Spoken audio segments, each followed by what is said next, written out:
Shedeur Sanders is one of the most polarizing players in the 2025 draft. We'll tell you where his fantasy and dynasty value lies next.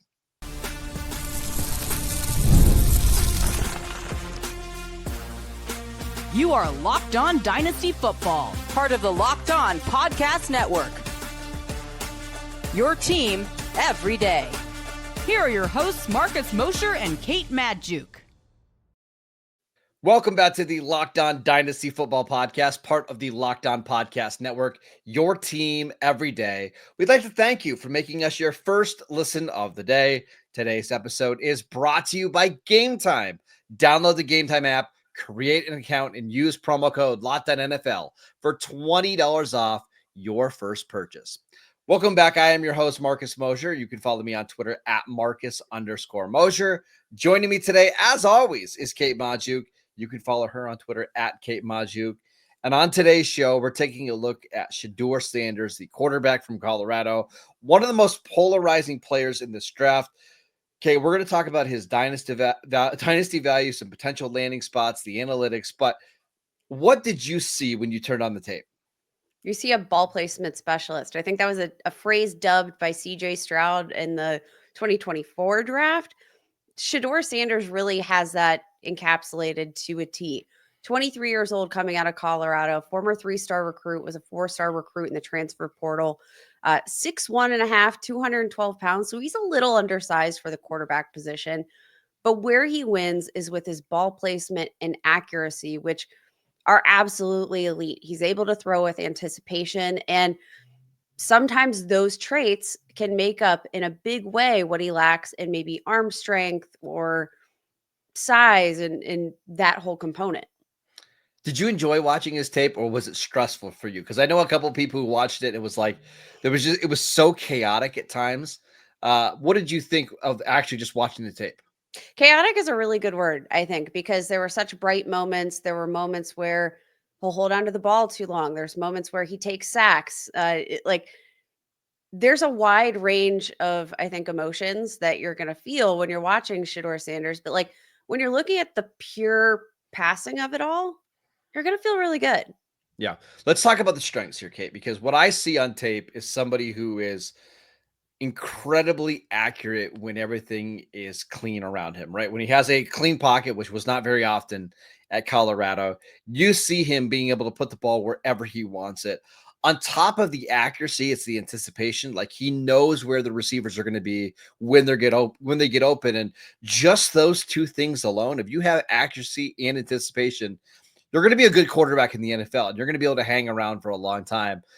But what I really like about Shedeur is he's a playmaker, but he's not a runner. And we've seen a couple of these quarterbacks come out over the last couple of years where they're athletic enough to get outside the pocket, but they're not looking to run. They're looking to make plays down the field. And I think a really good example of this would be like Baker Mayfield. You know, Baker when he was at Oklahoma, Cleveland, and then obviously now at Tampa Bay. They want to get outside the pocket just to create different angles and different throwing lanes. And Shedeur does that as well as any quarterback I've seen coming out over the last couple of years. I think Caleb Williams did that well when he was at USC. But one of the traits, probably the trait I like about him the most, is he is so doggone tough. And he takes a lot of sacks, and that's his fault a lot of times. The offensive line is not good, but he also holds onto the ball too long. But one thing that teammates really admire is when a quarterback is tough and he's willing to stand in the pocket and deliver the ball when he's getting hit. If he's getting up every time that he's gotten sacked and he's not taking plays off, he's not tapping his helmet to take a play off on third down like Anthony Richardson did this year. Sorry, Anthony Richardson. That goes a long way on top of being extremely confident. Now, there is a point, Kate, where you could be overconfident and that rubs teammates the wrong way, like you're arrogant. But I don't see that from Shedeur. I see someone who is just very confident in his abilities. And man, if you're accurate, you're confident, you're tough, you have anticipation, you can overcome a lot of mediocre tools. And I think that's why we saw Colorado become a pretty good team in year 2 of Shedeur Sanders being there. I think there's a lot of traits here to like. I definitely think there's a lot of traits to like. And I think that the confusing kind of aspect of the Shedeur Sanders evaluation is the fact that okay, he's got this elite level of accuracy, but what he does lack is elite arm talent, elite strength, elite running ability outside of his athleticism, outside of, maybe moving the pocket around. Does the confidence do enough to make up for some of those lack of elite physical traits that you see in a quarterback? He lacks elite size. Like, there's a lot of physical traits that I think make the evaluation of Shedeur Sanders just a little bit more complicated. Yeah, I think it does, but it's all relative. Like if you're expecting him to be Patrick Mahomes or Josh Allen or Lamar Jackson, he doesn't have that type of upside. And even if he gets to the very peak of whatever player he could be, he's just not those guys, right? So you're looking at a different caliber of quarterback. Now, we could have a really long debate on where do you value and where do you draft quarterbacks that don't have that ceiling. And it's why somebody like Anthony Richardson, who was a way, way, way worse quarterback prospect coming out of Florida, gets drafted at number 4 because teams are betting on that upside. But if you're wanting to know, like, hey, can Shedeur Sanders overcome average size, average athleticism, and average arm to be like a top 12, top 15 quarterback in the league? I think he absolutely can. I think that's fair. Now, when we talk about Shedeur Sanders, when we talk about his traits, when we talk about all that, I do think what we're saying here when we're looking at the sum of all of his parts is a player that maybe isn't the most exciting for fantasy football, because we've seen time and time again rushing quarterbacks are the crux of everything. And Yep. there are quarterbacks that, like you said, are mobile. They can move the pocket, they can flush outside of the pocket, make throws on the run, and use their athleticism in that way. But I mean, Shedeur Sanders, the lack of, athleticism in terms of like designed runs. There were, a handful of designed runs for Shedeur Sanders in Colorado's system.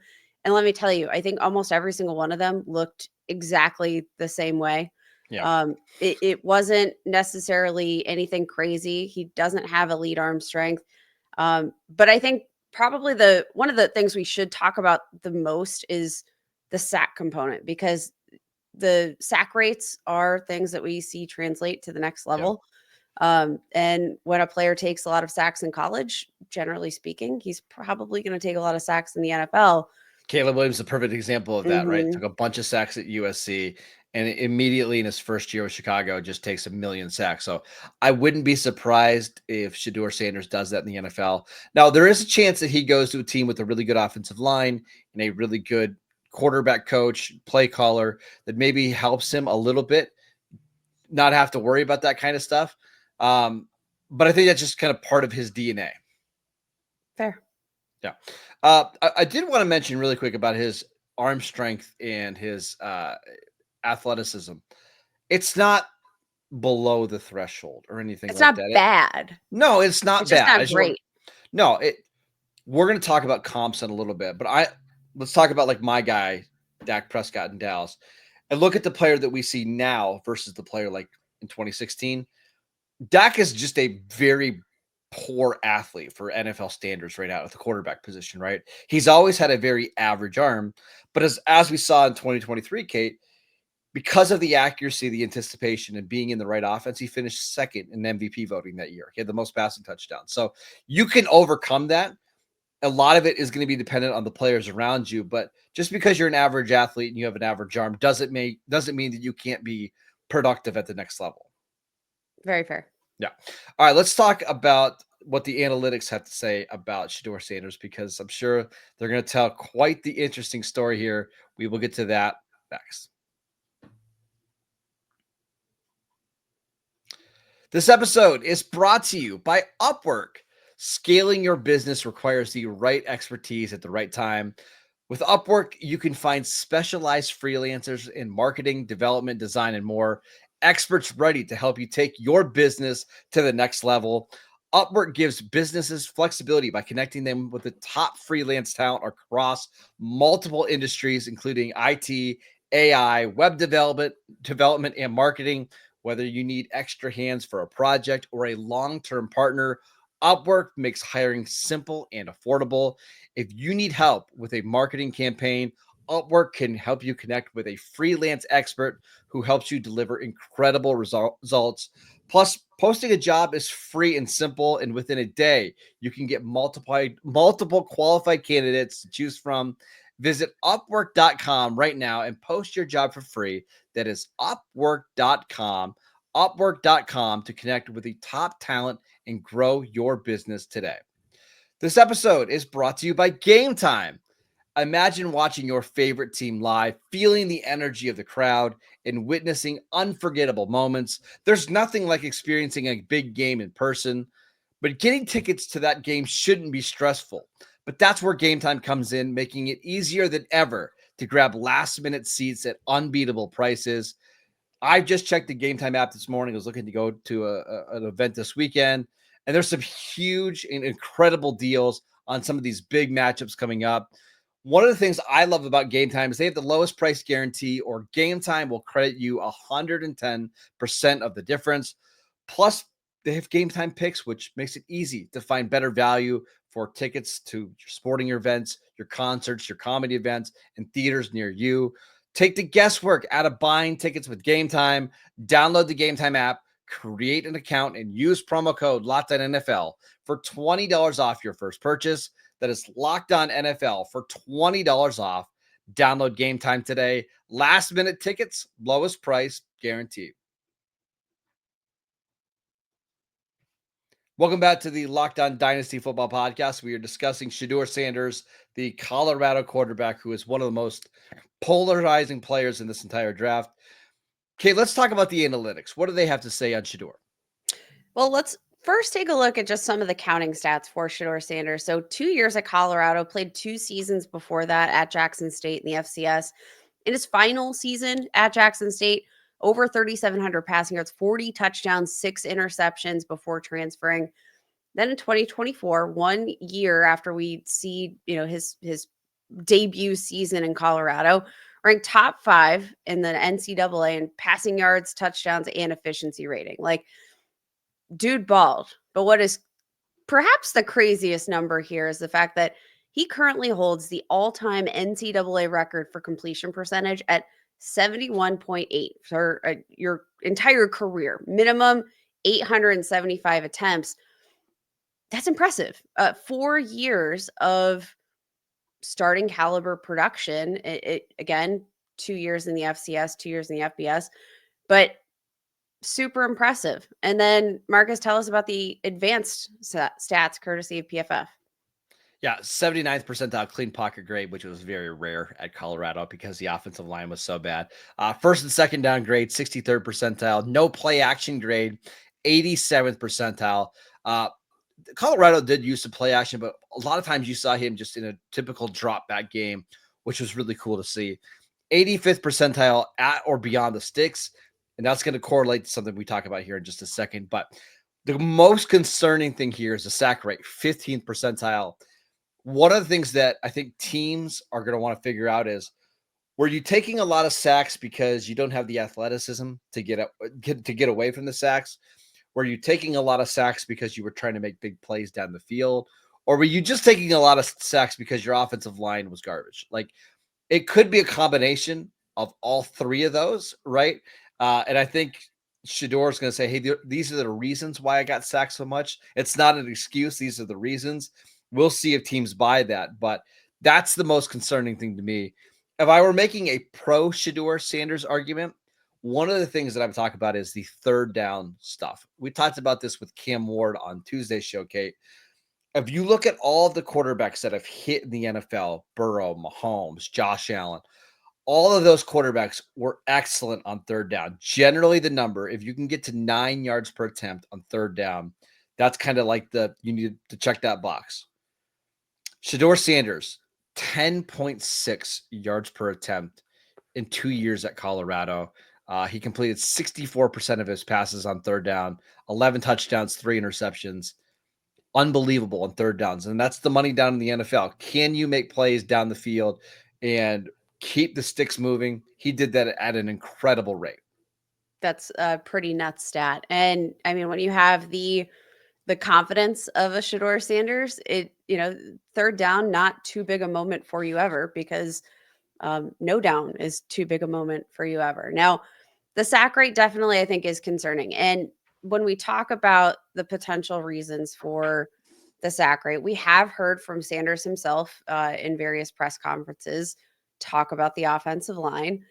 I definitely think the offensive line was a big problem at Colorado, but I also think that the biggest reason for as significant a sack rate as he had is some of the playmaking extensions Yeah. and always looking for the splash play rather than maybe throwing the ball out or making the smarter play instead of looking for the bigger play. And again, I'm going to use a Mike Tomlin quote that I used from Cam Ward the other day. I'd rather say "whoa" than "sick 'em," right? I can't. It's very rare that you're going to be able to coach a quarterback to be more aggressive. I think you can Yeah. rein them in a little bit. I think Josh Allen is the perfect example. Josh Allen coming out of Wyoming was like a horse that just could never settle down, right? Eventually, they broke him a little bit, and they got him to play at the top of his abilities. And every once in a while, Kate, you'll see that wild side of Josh Allen come out. But I would rather do that than do the opposite, which is like the Alex Smith, Marcus Mariota, Kenny Pickett at the low end of like, please, I'm begging you to be aggressive. Like, just take a couple chances. I don't care about the interceptions all that much. If we could just get one or two big time throws, it's going to help. That's where I think Shedeur Sanders thrives. I think that's fair. I just wonder, is Shedeur Sanders going to come out in, let's say, year one, depending on landing spot? We'll talk about landing spots here in a second.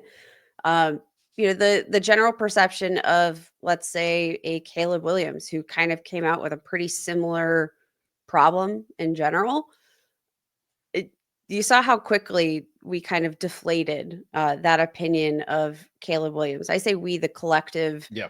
Dynasty community, the fantasy football community, the NFL community in general, had some scathing remarks. And obviously there were a lot of issues there in the Chicago Bears offense. I don't think they had the coaching staff to necessarily help Caleb Williams progress out of some of those issues. So maybe landing spot is going to be key for Sanders kind of avoiding the Caleb Williams narrative.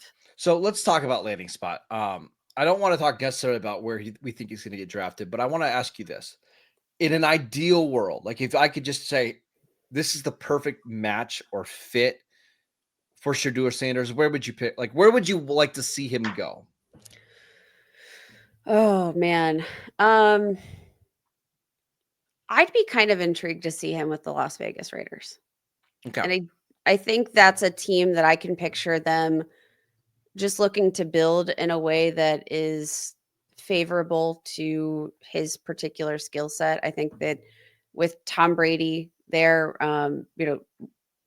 need to invest in the offensive line, but I do think that it's an interesting fit for a team that desperately needs a quarterback, and could utilize some of that upside there.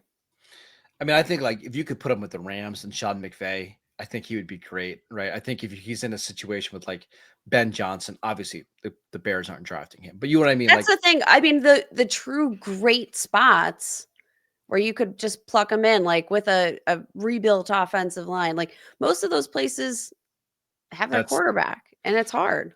and that's I mean, I like the Colts, but the Colts offensive line is in a transitional period. And I just don't think they're going to draft a quarterback with Anthony Richardson and Daniel Jones there. But like with Shane Steichen, you use a lot of play action, a lot of RPO. I think he can be really effective there.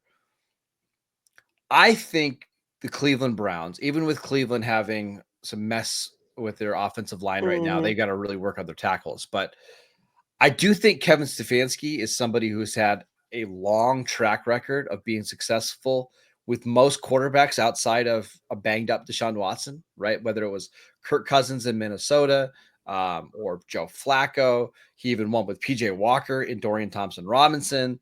I think we've seen Stefanski, obviously Baker Mayfield played really well under him. I do think an offense that utilizes a lot of like stretch zone read, and then you play action off of that, and you give him just some clear defined reads, he's going to make those throws accurately and on time and in rhythm. I worry about him playing outdoors in a bad weather city a little bit, but I do think there are a lot of landing spots for Shedeur where I think he's going to work out. I think that's fair. It's just a matter of figuring out which of these landing spots is actually kind of a realistic projection for him at this point. And Yeah. which of these spots does he have like immediate starter potential? Because you mentioned the Los Angeles Rams is a potential really nice spot for him. And I absolutely agree. Get him with a brilliant offensive mind that, even if you can't necessarily totally refine the player and the player's tendencies, Sean McVay is a masterful play caller, and he can design plays that kind of mask some of the issues that any quarterback might have, right? Make it look a little bit more refined, a little bit more polished, but then he doesn't have the potential to start right away. So I don't know. And the last thing I want to say, there was a report from Todd McShay a couple of weeks ago coming out of the combine that the interviews didn't go particularly well. Not that he's a bad guy or anything, but it was clear that maybe he wasn't interested in playing for a couple teams. I think that's something to keep in mind. It's just a unique case because his dad is such a high profile person, player, coach now.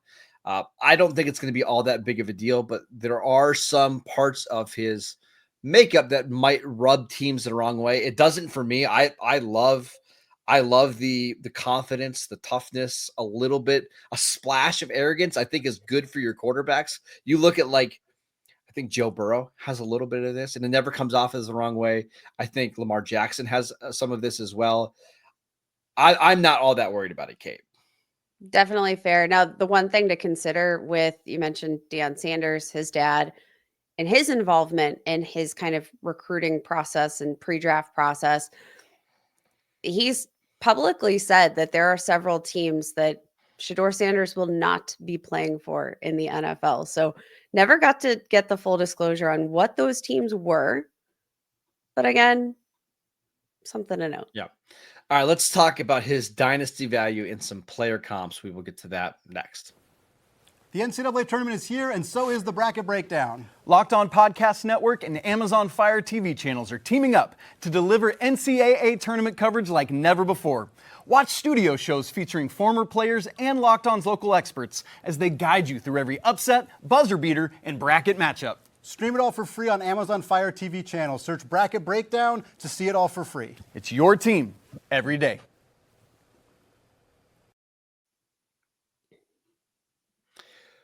Welcome back to the Locked On Dynasty Football Podcast. We'd like to thank you for making us your first listen of the day. For your second listen, check out the new Locked On NFL Draft Show with Damian Parson and Keith Sanchez. Now that the season is over, get the latest draft rankings, rumors, and news every single day, and find Locked On NFL Draft on YouTube or wherever you get your podcasts. All right, Kay, let's do some player comps for Shedeur Sanders. What do you got? I think there's a few interesting player comps for Shedeur Sanders. Most of those comps are going to be more pure pocket passers than you're going to guess. I saw a lot of comparisons to like a Kirk Cousins. I think that's relatively fair, but you've got a pretty good one yourself, Marcus. Who is your comp for Shedeur Sanders? I think the most likely comp is Geno Smith coming out of West Virginia, who set up a whole bunch of records. Geno was a good athlete, but not an athlete that was going to beat you with his legs, right? He was using his athleticism to try to avoid rushers, get outside the pocket, and make plays. I say that in a very complimentary thing. I think Geno is a top 15 quarterback in the league. It's too bad that we had to wait so long for him to get a chance to start, but I think that style of passer, like in the pocket, going to deliver accurate passes with anticipation, good enough arm strength. I think that's probably the most likely outcome here. However, you do see some flashes of CJ Stroud. And there was this belief coming out of Ohio State for Stroud. Well, he's a good athlete, not a great athlete. He's got a good arm strength, not great. He's accurate, but he's just not overly dynamic. And what does CJ Stroud do the first year that he's with the Texans? He leads into a division title. They win a playoff game. I don't think he's as good of a prospect as Stroud, but I remember that people thought Stroud was a little bit limited in what he might be able to do at the next level. I think there is some shades of CJ Stroud in Shedeur Sanders' game. So let's assume that Geno Smith is the comp. What does that mean if we get a quarterback out of Shedeur Sanders like we get out of Geno Smith? And I'm not necessarily saying we have to wait for him to preheat and bake in the NFL before we get to see the results.